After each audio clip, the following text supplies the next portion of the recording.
Ya, pada hari ini saya bersama seorang tokoh politik, saudara kita dari Partai Amanat Nasional, saudara Ambia Pustam, satu di antara beberapa pendiri Partai Amanat Nasional yang saat ini kami hadirkan untuk berbagi pengalaman dan pandangan beliau sehubungan dengan rencana besar Partai Amanat Nasional melaksanakan Kongres Partai Amanat Nasional keempat di Bali. Selamat sore dan selamat datang Pak Ambia. Selamat sore Pak Agung. Alhamdulillah. Selamat sore untuk para pemirsa dimanapun berada. Alhamdulillah. Jadi saudaraku, sore hari ini sengaja saya mengundang untuk berbagi pengalaman dengan kawan-kawan kita, saudara-saudara kita, khususnya pengurus Partai Amanat Nasional di semua lapisan yang bisa menangkap siaran kita pada siang hari ini. Untuk itu, sebelumnya Pak Ambia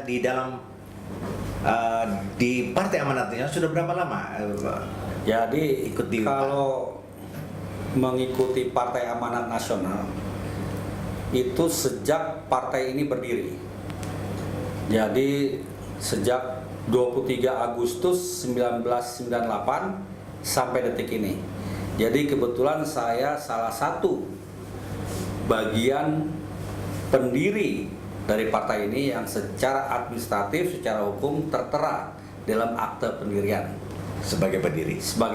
Kemudian Kongres tahun 2000 di Yogyakarta bersama Pak Amin Rais, saya mendapat amanah sebagai Wakil Sekjen Bidang Perkaderan, yang saat itu selama satu periode tersebut hampir 1.800 pelatihan kita laksanakan dari Sabang sampai Merauke.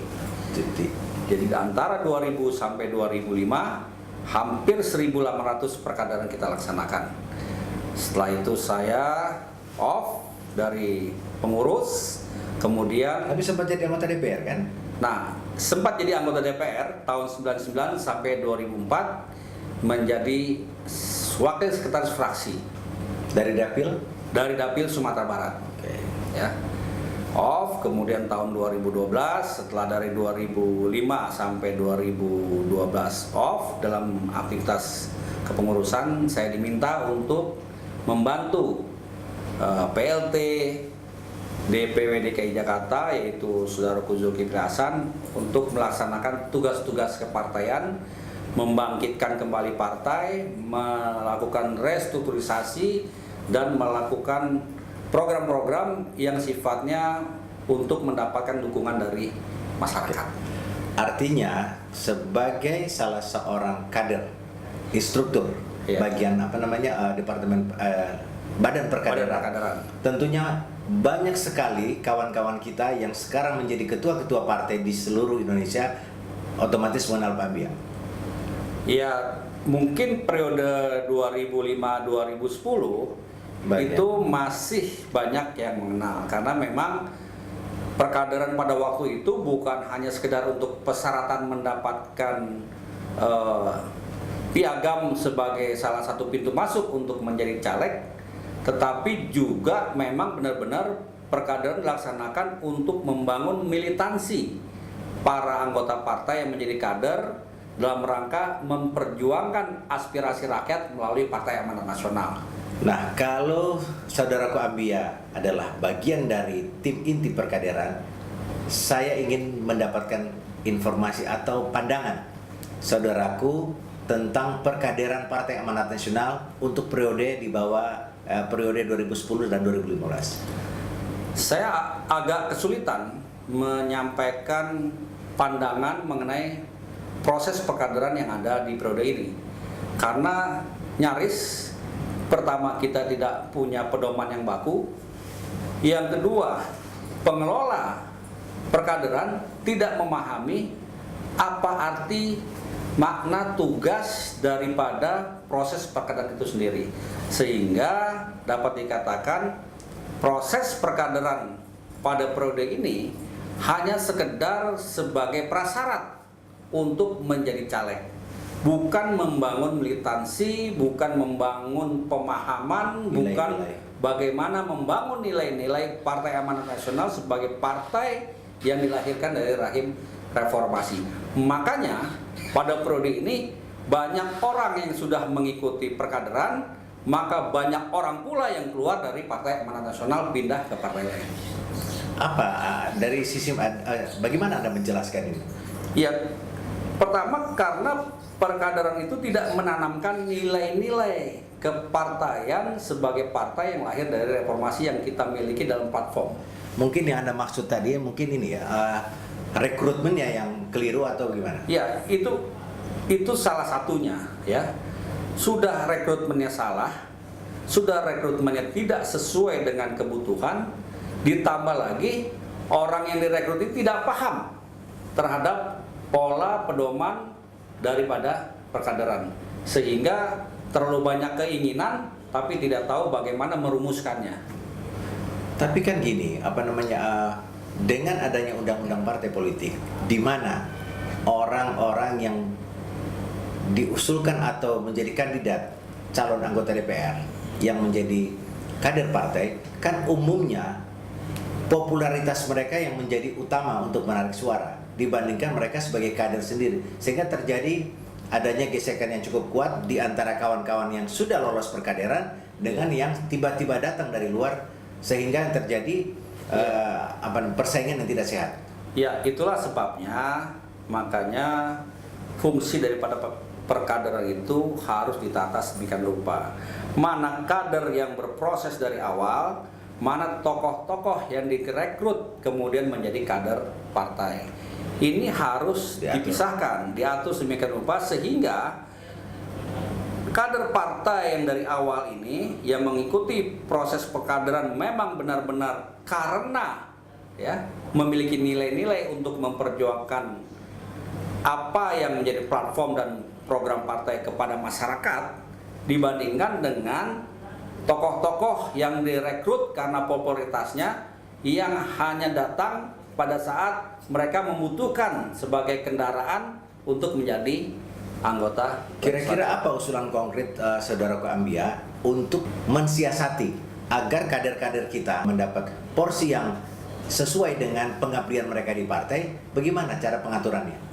Ya, memang itu sangat teknis sekali, tetapi perumusan kebijakannya adalah bahwa kader yang memang berproses dari awal dan sangat memahami perjuangan di partai ini itu harus mendapatkan prioritas utama dibandingkan orang-orang yang direkrut karena popularitasnya lalu menggunakan PAN sebagai kendaraan untuk posisi-posisi politik.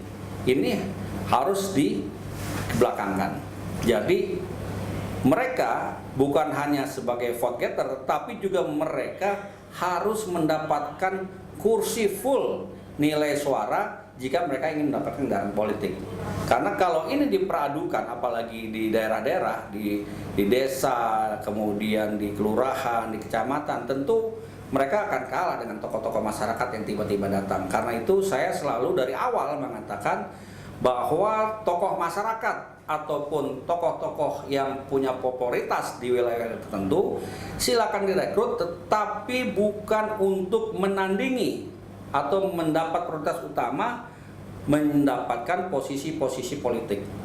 Mereka tugasnya adalah membesarkan suara, membesarkan PAN, tetap dengan full, dengan optimal suara yang diperoleh, baru mereka bisa mendapatkan. Artinya mereka harus membawa kursi sendiri. Harus membawa kursi sendiri. Ya, tidak bisa mereka sisa suara kemudian lebih tinggi dari yang kader partai utama kita, kemudian partai kader kita yang berproses dari awal kemudian tersisih. Saya kira ini agenda yang cukup penting untuk diusulkan di Kongres mendatang, bahwa gagasan ini harus dituangkan. Sebenarnya gagasan ini sudah kita mulai pada waktu itu. Hanya periode kesini, terutama 5 tahun terakhir, kita kehilangan pedoman dalam mengelola organisasi. Kenapa? Karena pedoman kita tidak pernah ditampilkan untuk dilaksanakan oleh partai secara struktural maupun oleh individu-individu kader. Kita tidak tahu mana pedoman organisasi tentang pengurusan, mana pedoman perkaderan, mana pedoman rekrutmen, mana pedoman pemilu, mana pedoman administrasi, pedoman status. Semua sekarang nggak ada, nggak kelihatan. Setahu saya itu cukup lengkap di DPP.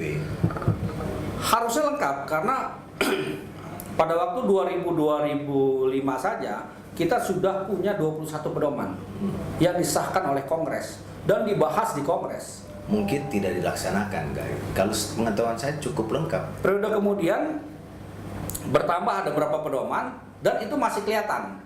Sekarang sudah tidak kelihatan sehingga partai dari atas sampai bawah, kader dari bawah sampai atas tidak punya arah, tidak punya pedoman dalam menjalankan tugas-tugas kepartaian.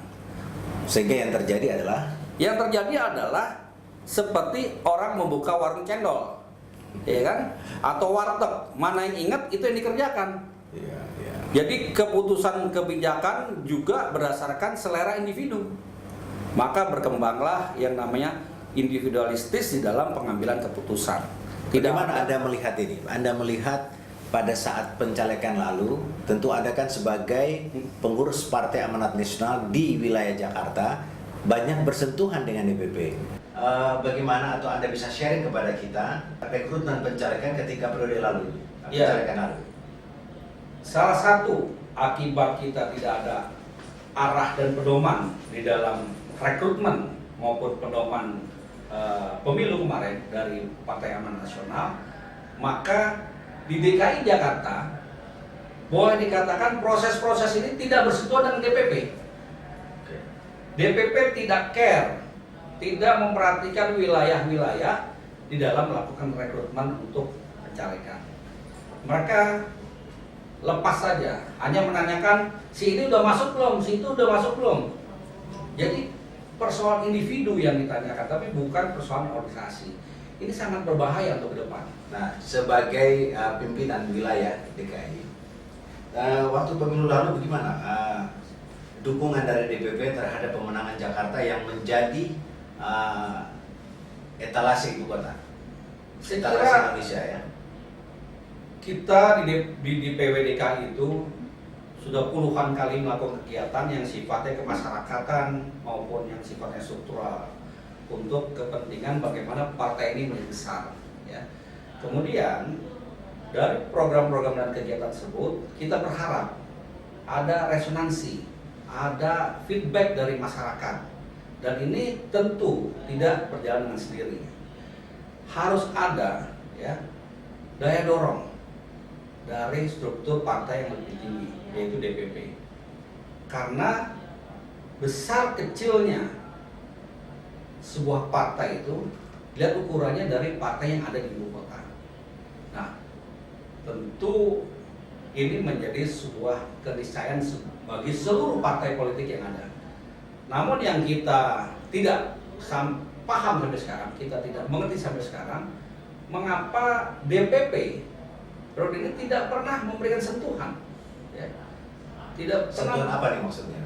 Sentuhan paling tidak pedoman, arahan, kemudian care terhadap apa yang ya, komunikasi vertikal antara DPP dengan DPW, kemudian juga apa yang dibutuhkan untuk memenangkan pemilu, segala macam hal-hal yang terkait dengan kepentingan dan kebutuhan pemenang pemilu itu tidak mendapatkan perhatian sama sekali. Artinya ini keluhan untuk DPW Jakarta. Bagaimana kita bisa bayangkan wilayah-wilayah yang jauh dari Jakarta? Iya, itulah sebabnya pada waktu acara di Surabaya kemarin, saya katakan Acara apa nih? acara 26 DPW seluruh Indonesia, Oh ya. beserta 300-an lebih DPD yang hadir sana mendeklarasikan mendukung untuk memilih Zulkifli Hasan sebagai ketua umum. Ada dari Papua Barat mengatakan bahwa kami selama satu periode hanya 2 kali bisa berkomunikasi dengan ketua umum sekarang. Saya katakan pada waktu saya memberikan sambutan bahwa Papua Barat yang jauh lebih beruntung dibandingkan DKI Jakarta, karena DKI Jakarta selama satu periode hanya 1 kali didatangi oleh ketua umum, dan itu pun acara formal, datang, ceramah, pergi. Ini artinya apa? Artinya memang tidak ada hubungan emosional struktural maupun hubungan emosional antara ketua umum dengan kadernya. Luar biasa nih pengalaman Pak Ambi. Iya, saudara. Nah sekarang tadi menyebut bahwa rupanya Pak Ambi adalah bagian dari tim pemenangan Bapak Zulkifli Hasan. Tentunya sudah melakukan roadshow ke beberapa tempat. Ya. Yang ingin saya dengar justru apa sih yang menjadi isu dari kawan-kawan yang berada di tim Sespa saudara kita Jul Hasan tentang harapan dan problematika mereka dan harapan mereka ke depan untuk periode 2015 dan 2000. Jadi gini Pak Agung, ya, sebelum kita melihat ke sana, kita lihat dulu DPP-nya, ya. Karena kalau kita lihat DPP-nya, DPW, DPD, DPC melihat bagaimana dan apa yang mereka harapkan dengan DPP seperti ini. Ya. Saya lihat begini, memang problem utama ya dari DPP ini adalah mereka tidak memiliki sebuah tatanan organisasi yang sesuai dengan pedoman-pedoman organisasi yang ada. Kongres di Batam, ya, saya melihat banyak pedoman organisasi ataupun konstitusi kita tidak disahkan di dalam kongres, tidak ada penetapan yang dilakukan oleh pimpinan sidang kongres pada waktu itu. Sehingga apa? ADRT kita yang menurut ADRT harus disahkan di kongres itu diselesaikan di dalam kongres. Menyalahi aturan. Ya, itu bukan menyalahi aturan tetapi tidak sesuai dengan pedoman. Dan karena diselesaikan di luar kongres, tentu disesuaikan dengan selera yang berkepentingan. Yang berkepentingan, ya. Satu itu. Pedoman kita menjadi tidak. Yang kedua adalah bahwa rekrutmen kepengurusan, ya, itu tidak disesuaikan dengan pedoman rekrutmen kita. Ya. Ketemu di jalan ditaruh, tidak jelas latar belakang latar belakang kemampuan atau kapasitas daripada orang direkrut, sehingga bolak-balik berkali-kali terjadi perubahan, itu pun tanpa ada mekanisme organisasi. Ya. Yang ketiga, pengurus yang direkrut tidak tahu apa yang harus dikerjakan, karena ada yang namanya tugas pokok daripada bagian-bagian atau badan-badan, tupoksi ya. Kalau dalam birokrasi namanya tupoksi lah, ya. Tapi di partai ini kan ada fungsi dan tugas badan apa, ya, tidak jelas. Dari berbagai macam badan, dari 100 lebih orang pengurus harian itu dapat dikatakan banyak orang tanpa fungsi. Sehingga apa? Yang di bawah DPW maupun DPD mengikuti jejak yang di atasnya. Maka partai secara organisatoris menjadi lumpuh sebenarnya. Secara organisatoris, ya. Banyak DPW yang tidak dilantik secara formal, ya. Kemudian ditambah lemah sekali komunikasi antara DPP dengan DPW dan DPD. Baik komunikasi formal maupun komunikasi informal. Sulit sekali kader maupun pimpinan partai di tingkat wilayah maupun tingkat daerah itu bertemu atau berkomunikasi dengan pimpinan DPP. Maksudnya ketua umum. Ya, ketua umum maupun para ketua, ya. Karena mereka ingin bertemu bukan saja menyelesaikan persoalan-persoalan yang mereka hadapi, tapi juga mereka ingin mendapatkan pemikiran-pemikiran, langkah-langkah apa yang sebaiknya dilakukan di daerah berkaitan dengan masalah yang mereka hadapi. Ini yang paling fatal, ya. Sehingga akhirnya banyak DPD-DPW kehilangan arah dalam melakukan pekerjaan-pekerjaan partai. Banyak kehilangan pedoman dalam mengelola partai di tingkat wilayah dan daerah. Bahwa sekarang ini mendapatkan kursi 48 kemudian daerah, itu bukan kerja partai, ya. Tidak ada, bukankah itu tidak ada investasi DPP di dalam perolehan suara atau kursi di tingkat DPR maupun DPD, DPRD tingkat provinsi maupun DPD tingkat kabupaten. itu investasi mutlak para caleg. Mereka bergerak sendiri, mereka investasi sendiri, mereka menyiapkan logistik sendiri, mereka menyiapkan isu sendiri. Dan ini tidak boleh terulang. Dan ini sesuatu yang sangat tidak boleh dilakukan berulang kembali di periode yang akan datang. Karena itu partai Kongres ini harus melakukan banyak pembenahan. Makanya tadi saya ceritakan banyak di periode ini teman-teman kita yang berpotensi maupun kader-kader kita yang sudah benar-benar cinta dengan partai kita, kemudian karena situasi tidak memungkinkan mereka beraktivitas di dalam partai ini, mereka pindah. Makanya Kongres harus melakukan reunifikasi, melakukan pengumpulan kembali, menyatukan kembali semua potensi kader, menyatukan kembali, memunculkan kembali semua pedoman-pedoman. Ya.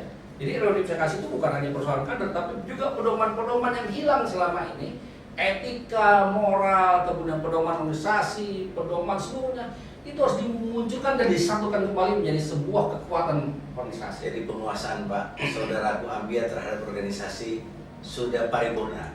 Bukan paripurna, ini kebetulan mengalami aja. Mengalami. Ya. Nah sekarang ke depan Kongres kita tanggal 28 Februari besok. Tentu ada harapan untuk ke depan Ya. seperti apa kira-kira figur yang kita bayangkan, karena di Kongres besok kita hanya punya 2 nama.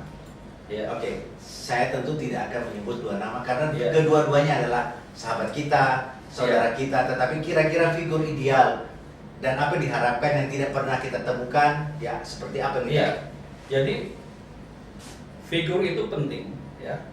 Apalagi nanti kita menghadapi kompetisi antar partai yang luar biasa. Ditambah tahun 2019 pemilu kita bersamaan dengan pemilu presiden. Nah, bukankah itu sebentar? Bukankah dengan agenda seperti itu, maka yang dibutuhkan justru seorang kandidat atau seorang calon ketua umum yang popularitasnya akan mengangkat suara partai. Ya, jadi bukan hanya sekedar popularitas, ya. Oke. Jadi menghadapi pemilihan seperti itu, tentu yang dibutuhkan adalah infrastruktur pertama. Ya, infrastruktur partai dari tingkat DPP sampai tingkat suprayon itu harus bergerak. Harus ada berbagai macam alat, ya, yang menjadikan struktur partai ini bergerak.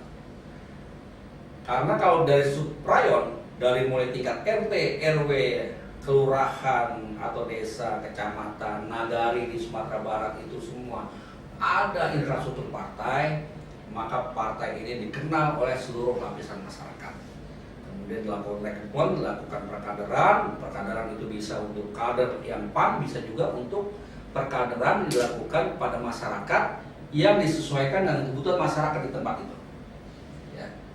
Nah, kemudian kompetisi yang demikian ini, yang pertama membutuhkan infrastruktur partai yang optimal, yang kedua adalah partai harus memiliki alat yang disebut dengan pedoman yang konstitusional, sehingga dalam setiap mengambil kebijakan, mengambil keputusan baik dalam rapat-rapat kerja di tingkat DPP sampai tingkat DPD itu bisa berlaku yang namanya mekanisme organisasi yang equal dan egaliter. Jadi bukan berdasarkan selera dan pesanan, ya.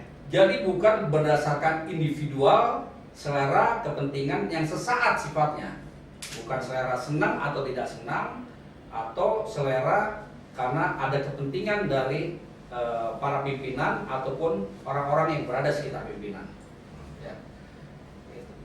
Nah, dari situ kalau struktur sudah ada, infrastruktur sudah ada, mekanisme sudah ada, pedoman organisasi sudah ada, dijalankan dengan baik, benar dan tepat, ya, maka yang dibutuhkan adalah figur yang memang dibutuhkan organisasi yang bisa melaksanakan ini semua. Kolektif Kolektif kolegial, melaksanakan pedoman organisasi, punya etika, punya moral, tidak individualistis, mampu berkomunikasi, melakukan rekrutmen berdasarkan kapasitas dan proses perkaderan yang ada, memuliakan kader, dia bisa memberikan pencerahan kepada kader dan care terhadap.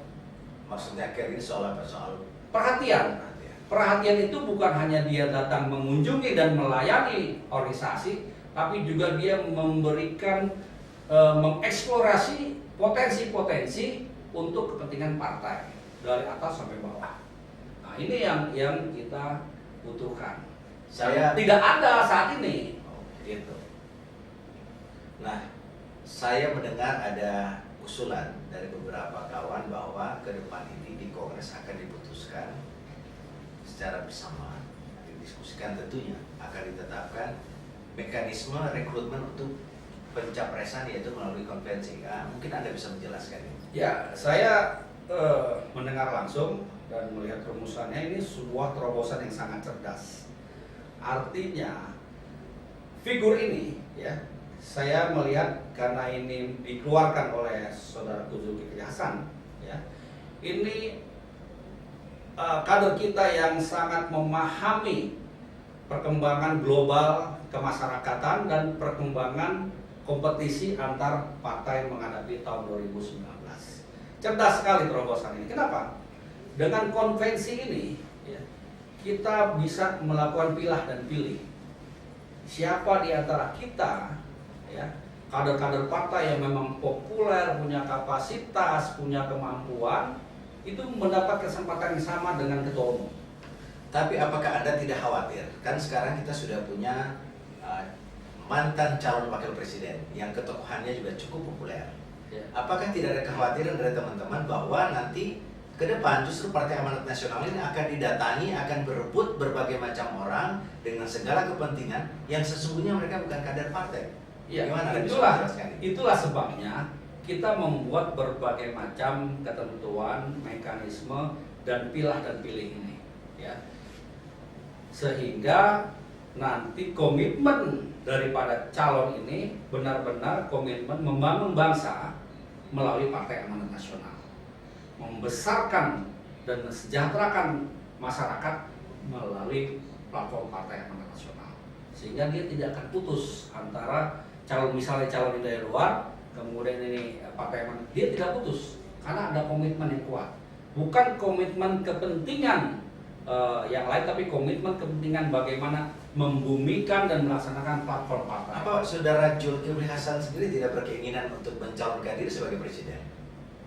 Saya sampai sekarang belum tahu, tetapi jelas dia katakan bahwa dia ingin melayani, dia ingin membesarkan partai, dia ingin menggairahkan partai dengan alat-alat yang tadi, dengan infrastruktur, dengan mekanisme, pedoman, etika, moral, kemudian perhatian, komunikasi yang transparan, memperluas partisipasi, rekrutmen yang profesional, ya. Tentu kalau ini semua berjalan, ya, apalagi tambah dia mengatakan bahwa saya tidak akan menjadikan PAN ini sebagai kendaraan politik saya, karena dia ingin melayani, ingin membesarkan partai. Itu nanti alami bergulir, ya, bergulir. Bisa saja nanti misalnya tokoh ketua DPW atau ketua DPD yang populer bisa muncul, dan ini bergairah karena dari subrayon, rayon, cabang, kemudian daerah, wilayah, semua bergerak dalam sebuah konvensi, dan ini semua mata tertuju kepada partai. Dan bukan hal yang tidak mungkin yang akan terpilih di konvensi ya saudara kita Hatta Rajasa, bukan hal yang tidak menutup kemungkinan itu terjadi.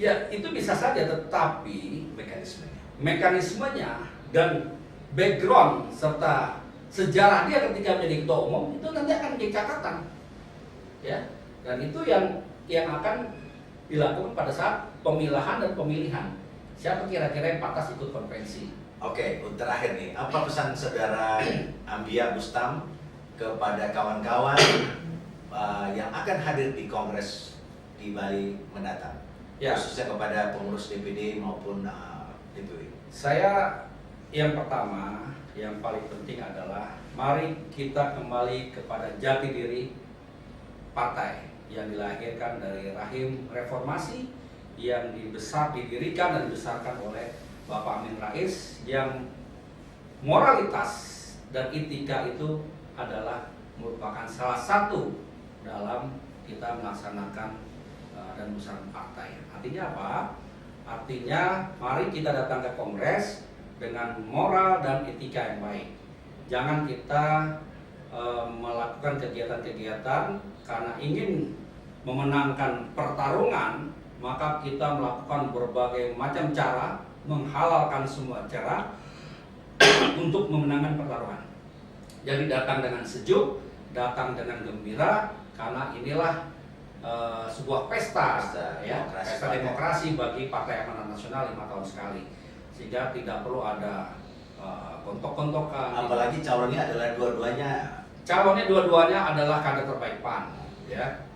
Cuman tentu ada kriteria yang tersendiri. Yang kedua, kepada teman-teman yang dari DPD dan DPW yang punya suara, berikanlah suara itu sesuai dengan hati nurani. Pilih orang yang benar-benar bisa berkomunikasi, bisa melakukan terobosan-terobosan partai, bisa membangun partai, bisa melayani, dan yang paling utama adalah benar-benar bisa memberikan harapan, mewujudkan cita-cita daripada Partai Amanat Nasional. Dan itu semua sudah bisa melihat bahwa memang ada di figur Zulkifli Hasan. Ya, terima kasih saudaraku. Ambia Bustam, selamat sore. Semoga informasi ini menjadi catatan yang baik buat seluruh peserta Kongres. Sekali lagi, terima kasih. Sama-sama terima kasih. Mudah-mudahan bisa mendapatkan respon yang baik dari Kongres. Alhamdulillah. Salam buat Pak Jul ya.